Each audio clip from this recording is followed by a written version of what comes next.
පේන්ටි. ඔයා උදේම මාව බිව්වොත් ඔයාට එකපාරටම ශක්තියක් ඇවිත් ඉක්මනින්ම මහන්සි වෙයි. ඊට පස්සේ ඉක්මනින්ම බඩගිනි වෙයි. මම කිරිපිටි වලින් හදපු කිරිතේ. මාව බිව්වම මාර ගැම්මක් එනවා නේද? හැබැයි ඇත්තටම මගේ ඇතුලේ තියෙන සීනි ෆාම් තෙලුයි. ඔයාට නොදැනීම මම ඔයාව ලෙඩ කරනවා. මම කොළ කැඳ.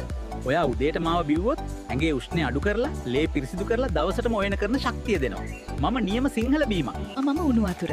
ඔයා උදේම මාව බිව්වොත් මම ඔයාගේ ආහාර ජීර්ණ පද්ධතිය ශක්තිමත් කරලා ඇගේ තියෙන විස ද්‍රව්‍ය අයින් කරනවා.